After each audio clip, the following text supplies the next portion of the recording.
네, 청취자 여러분 안녕하십니까? 코스피 6000 시대의 개막을 알리면서 오늘의 심층 탐구 바로 시작해 보겠습니다. 삼성전자 주가가 20만 원, 그리고 SK하이닉스가 100만 원. 정말 이른바 황제주 시대가 온 거죠? 맞습니다. 황제주 시대가 현실이 되었습니다. 지금 시장 열기가 그 어느 때보다 뜨거운 상황인데요. 저희가 조사한 자료들을 종합해 보았을 때 지금 가장 중요하게 던져야 할 질문은 딱 하나입니다. 네. 과연 지금 이 시장이 엄청난 유동성이 만들어낸 일시적인 거품이냐, 아니면 거대한 구조들 성장의 초입에 서 있는 것이냐, 바로 이거잖아요. 그렇죠. 아주 핵심적인 질문입니다. 그래서 오늘 분석의 미션은 아주 분명합니다. 뻔하고 두루뭉술한 시장 전망은 다 빼겠습니다. 철저한 데이터 기반으로 청취자 여러분의 포트폴리오에 당장 담을 만한 명확한 추천 기업 그리고 투자 전략을 도출해내는 게 오늘 저희의 목표입니다. 좋습니다. 네, 그럼 거시경제라는 첫 번째 퍼즐 조각부터 한번 보겠습니다. 당초 시장 컨센서스를 보면 올해 1분기쯤이면 한국은행이 금리 인하 사이클에 돌입할 거다, 이런 예측이 우세했단 말이죠. 네, 연초까지만 해도 다들 그렇게 기대했었죠. 그런데 최근 자료들을 보면 그 시점이 2026년 4분기까지 훌쩍 늦춰졌단 말이에요. 주식시장 입장에서 보면 금리 인하가 기술주 밸류에이션 확장의 핵심 트리거인데 왜 이렇게까지 정책 전환이 지연되고 있는 건가요? 물가나 환율만으로는 완벽히 설명이 안 되는 것 같습니다. 한국은행이 지금 처해 있는 상황을 한마디로 요약하자면 정책적 외통수라고 볼 수 있습니다. 아, 외통수요? 네, 단순히 물가지표 하나만 보고 금리를 내릴 수 있는 환경이 아니거든요. 핵심은 자산시장입니다. 특히 부동산 가격 상승 압력하고 이미 임계점에 다다른 가계부채 부담이 발목을 잡고 있는 거죠. 금리를 섣불리 내렸다가 부작용이 더 클 수 있다는 거군요. 정확합니다. 경제 펀더멘털 개선보다는 자산시장 과열이나 부채 급증이라는 부작용이 훨씬 크다고 판단한 겁니다.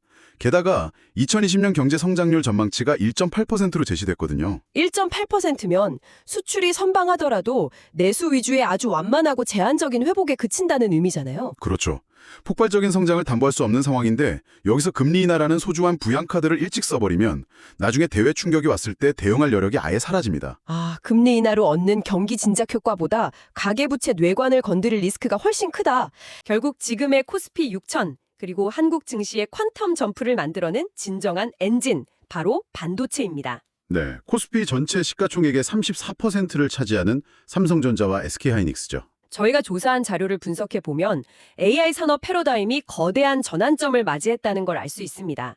과거에는 막대한 데이터를 투입해서 모델을 구축하는 학습의 단계였다면 이제는 스마트폰이나 PC 같은 일상 기기에서 AI가 직접 구동되는 추론, 즉 인퍼런스 시대로 진입했잖아요. 아주 정확하게 짚으셨습니다. 엣지 컴퓨팅하고 온디바이스 AI의 폭발적 성장이 범용 디램과 낸드 수요까지 쌍끌이로 견인하고 있는 형국이죠. 네, 과거 메모리 반도체 산업은 글로벌 경기에 따라서 수요나 가격이 극심하게 요동치는 시클리컬 산업의 전형이었잖아요. 흔히 천수답이라고도 불렀고요. 비가 오기만 기다리는 천수답이었죠. 하지만 현재 시장 구조는 공급자 우위로 완전히 재편되었습니다. 특히 빅테크 기업들과의 계약에서 자리 잡은 선주문 후 생산 방식, 그리고 사후 정산제의 도입이 결정적이었습니다. 아, 사후 정산제요? 네, 시장 가격이 상승하면 추가 비용을 청구할 수 있는 구조를 만든 겁니다. 이익의 하방은 견고하게 방어하고 상방은 무한히 열어둔 셈이죠. 가격 결정권을 완전히 쥐었다는 거군요. 네, 그래서 증권가에서 2020년 삼성전자와 SK하이닉스 합산 영업이익을 200조 원으로 전망하는 거군요. 맞습니다. 주가 20만 원, 100만 원이라는 숫자가 단순한 기대감이 아니라 그 압도적인 실적 전망치를 선반영한 결과인 거죠. 합산 영업이익 200조 원이면 지금 주가 수익 비율, 그러니까 PER을 적용해도 밸류에이션 자체가 완전히 달라지네요.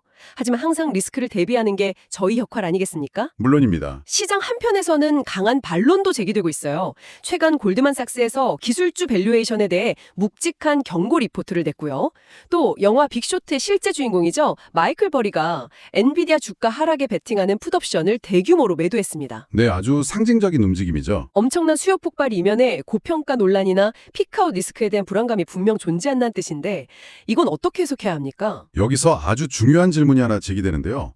과연 2020년 이후에도 HBM, 즉 고대역폭 메모리 시장의 공급 부족 상태가 지금처럼 유지될 것인가 하는 점입니다.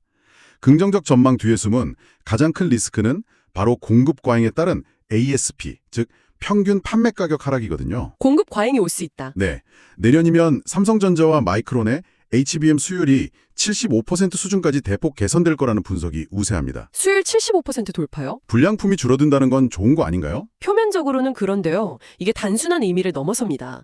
그동안 SK 하이닉스가 독점하다시피 했던 공급망 체제가 허물어지고 치열한 점유율 경쟁 체제로 진입한다는 뜻이거든요. 아, 독점이 깨지는 거군요. 공급 능력이 기하급수적으로 늘어나면 가격 협상력의 주도권은 자연스럽게 칩메이커에서 다시 엔비디아 같은 구매자 측으로 넘어가게 됩니다. 이렇게 되면 HBM의 ASP가 전년 대비 10% 이상, 특정 구형 모델은 최대 35%까지 급락할 수 있다는 시나리오가 나오는 거죠. 단순히 HBM을 잘 만들게 됐다고 환호할 게 아니라 기술 평준화와 수율 개선이 곧 이익률 훼손이라는 부메랑으로 돌아올 수 있다는 날카로운 지적이네요. 게다가 수요처 변화도 심상치 않잖아요. 빅테크들이 값비싼 엔비디아 칩에만 의존 안 하고 자체 칩 개발로 돌아서고 있죠? 맞습니다. 구글, 아마존, 메타 같은 빅테크들이 자체 주문형 반도체, 즉 ASIC 개발 비중을 내년 33%까지 대폭 끌어올릴 계획입니다. 수요처가 다변화되는데 겉보기엔 좋아 보일 수 있지만 고객사들이 자체 칩 설계하고 라인을 다각화하는 과정에서 메모리 기업들에 대한 단가 인하 압력은 더 거세질 수밖에 없습니다. 그렇군요. 반도체 투자 고려하실 때 이 고점 논란과 이익률 훼손 리스크 절대 과소평가하시면 안 되겠습니다. 자, 이 지점이 정말 흥미롭습니다. 네, 어떤 부분이죠? 거시경제 파고나 반도체 리스크 속에서도 한국 증시 체질을 근본적으로 바꾸고 있는 거대한 흐름이 있잖아요. 바로 기업 밸류업 프로그램과 제3차상법 개정안입니다. 아, 핵심적인 주제죠. 자사주를 취득하면 무조건 일정 기간 안에 소각하도록 의무화하는 법안이 본격적으로 영향을 미치고 있는데요. 저희가 조사한 자료에 따르면 이 글로벌 스탠다드에 부합하는 제도를 대하는 기업들 태도가 극명하게 갈리고 있습니다. 네, 한국 자본시장의 고질적 병폐였던 코리아 디스카운트를 해소하는 과정에서 기업들의 민낯이 그대로 드러나는 중이죠. 긍정적인 사례부터 먼저 볼까요? 제도의 취지를 완벽하게 이해하고 전공법을 택한 훌륭한 사례로 KTNG를 들 수 있습니다. 아, KTNG? 단순히 정부 정책에 떠밀려서 하는 게 아니라요. 2024년부터 2027년까지 발행 주식 총수의 약 20%를 소각하겠다는 장기적이고 명확한 주주환원 계획을 스스로 세우고 투명하게 실행해 나가고 있습니다. 발행 주식 수가 감소하면 회사 전체 가치가 그대로여도 1주당 가치, 즉 EPS는 구조적으로 상승하게 되잖아요. 정확합니다. 그게 주주들 수익률 제고로 직결되는 가장 확실한 방법이죠. 정말 주주 가치 제고의 교과서 같은 사례네요. 그런데 모든 기업이 이러면 좋은데 현실은 그렇지 않다는 게 문제죠. 소각 의무화 피하려고 제도 허점을 교묘하게 파고드는 이른바 꼼수 사례들도 속출하고 있습니다. 하림지주가 대표적으로 도마 위에 올랐죠. 그렇습니다. 할인지주 사례는 자본시장 신뢰를 크게 저해하는 우려스러운 행보인데요. 자사주 소각 의무화 법안이 본격 시행되기 직전에 보유하고 있던 자사주를 기초자산으로 삼아서 약 1,400억 원 규모의 대규모 교환사채 EB를 발행해버렸습니다. 교환사채요? 투자자가 향후에 원금 대신 주식으로 교환 청구할 수 있는 권리가 부여된 채권이죠. 맞습니다. 즉, 법 취지대로라면 불태워 없애서 주당 가치를 높여야 할 자사주를 활용해서 자금을 조달해버린 겁니다. 와, 이거 정말 문제네요. 가장 큰 문제는 향후 교환 청구 기간이 도래했을 때 이 막대한 물량이 시장에 매물로 쏟아질 수 있는 잠재적 리스크, 즉 오버행 이슈를 기존 일반 주주들에게 고스란히 전가했다는 점입니다. 지배구조 개선이라는 시대적 흐름을 완전히 역행한 거군요. 법망 피하려고 자사주 담보로 돈 땡겨 쓰고 리스크는 주주들한테 떠넘긴다. 청취자 여러분이 투자기업 선정하실 때 이런 행보는 가장 강력한 매도 시그널로 삼으셔야 할 것 같습니다. 네, 반드시 유의하셔야 합니다. 자, 그럼 이게 다 청취자 여러분께 무슨 의미일까요? 금리 인하 지연, 트럼프 2기, 관세 같은 거시적 장벽, 반도체 시장의 피크아웃 리스크, 그리고 밸류업 전공법과 꼼수가 난무하는 거버넌스 격변기, 이 복잡한 환경에서 청취자 여러분의 포트폴리오는 어떻게 구성되어야 할까요? 네, 가장 중요한 결론의 시간이죠. 앞서 약속드린 대로 저희가 조사한 자료와 데이터 기반으로 구체적인 섹터와 핵심 종목 명확하게 짚어드리겠습니다. 현 시점 데이터를 종합해 도출한 포트폴리오 전략은 한두 종목에 집중하는 게 아닙니다. 구조적 성장성, 밸류에이션 매력, 리스크 해지 기능을 골고루 갖춘 5가지 핵심 축으로 구성됩니다. 첫 번째 축은 역시 반도체인가요? 네, 여전히 반도체 투톱입니다. 주가 수준의 부담을 느끼실 수는 있지만 AI 인퍼런스 시대라는 메가 트렌드를 주도하는 삼성전자와 SK 하이닉스는 전체 포트폴리오의 50에서 60% 비중으로 묵직하게 앵커 역할을 해야 합니다. 아까 말씀하신 수율 75% 돌파에 따른 HBM 단가 인하 압력을 생각하면 타이밍이 중요하겠네요. 맞습니다. 단기 급등할 때 추격 매수하는 전략은 위험합니다. 철저하게 시장이 조정받을 때마다 하방 지지선을 확인하면서 분할 매수하는 접근이 필수적입니다. 네, 분할 매수 기억하시고요. 두 번째 축은요? 막연한 기대감이 아니라 실적으로 증명하는 바이오입니다. 아, 금리 인하가 지연되는 환경이니까 펀더멘털 확실한 기업만 살아남는 거군요. 그렇죠. 비소세포 폐암 신약 레크라자의 성공적인 데이터 발표와 상업화로 실제 매출과 이익 성장을 주도하는 유한양행. 그리고 글로벌 빅파마들의 탄탄한 위탁 생산 수주를 바탕으로 굳건한 실적 가시성을 보여주는 삼성 바이오로직스를 핵심 편입 종목으로 제안합니다. 임상 데이터 하나의 주가 반토막 나는 테마성이 아니라 명확한 숫자를 가진 기업으로 성장성을 더하라는 말씀이네요. 그럼 세 번째 축은 뭡니까? 지정학적 리스크 방어 쪽인가요? 정확합니다. 포트폴리오 변동성을 제어해줄 방산과 조선 섹터입니다. 트럼프 행정부 정책 불확실성이 지속될 수밖에 없잖아요. 네, 불안정하죠. 이미 확보된 수주 잔고로 확실한 실적이 보장되는 한화 에어로스페이스, 그리고 친환경 선박 교체 슈퍼사이클을 온전히 누리는 HD 한국조선해양을 포트폴리오의 든든한 방어막으로 활용하셔야 합니다. 든든하네요. 네 번째 축도 궁금합니다. 반도체 그림자에 가려져 있지만 절대 놓쳐선 안 될 AI 인프라 필수 수혜주입니다. 온디바이스 AI랑 데이터 센터 확장은 필연적으로 엄청난 전력 밀도 상승과 인프라 교체를 요구하거든요. 단순히 전기가 많이 필요하다는 수준이 아니죠. 네, 노후 전력망과 초고압 변압기 슈퍼사이클이 온 겁니다.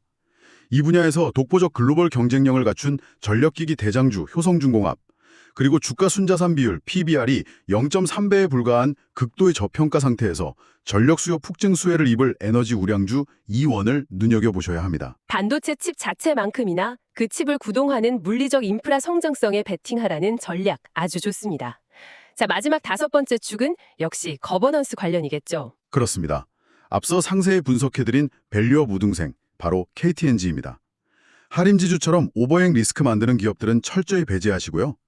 유통 주식수를 줄여서 EPS 높이는 전공법을 택한 기업들은 제도가 안착될수록 국내외 기관들로부터 강력한 밸류에이션 프리미엄을 받을 겁니다. 반도체 투톱으로 중심 잡고 숫자가 찍히는 바이오로 성장성 높이고 방산조선으로 리스크 방어하고 전력 인프라로 AI 확장 과실 챙기고 주주환원 모범 밸류업 기업까지 정말 톱니바퀴처럼 완벽히 맞물리는 전략이네요. 저희가 조사한 자료의 핵심 데이터들이 이렇게 명쾌한 결론으로 이어집니다. 오늘 저희가 수많은 자료를 횡과 종으로 엮어 깊이 있게 다룬 이 분석들이 변동성 심한 시장을 헤쳐나가는 청취자 여러분 포트폴리오 구축에 실질적이고 명확한 나침판이 되었기를 진심으로 바랍니다. 네, 꼭 큰 도움이 되셨으면 좋겠습니다. 오늘 저희가 준비한 심층탐구는 여기까지입니다. 오늘 내용이 투자의 시야를 넓히는 데 유익하셨다면 잊지 마시고 구독과 좋아요 꼭 부탁드립니다. 여러분의 따뜻한 응원과 피드백이 저희가 더욱 깊이 있고 예리한 데이터를 발굴해서 분석하는 데 정말 큰 원동력이 됩니다. 다음번에도 여러분의 지적 호기심을 완벽하게 채워줄 새롭고 통찰력 넘치는 자료들 낱낱이 분석해서 다시 찾아오겠습니다. 끝까지 청취해주신 여러분 감사합니다. 감사합니다.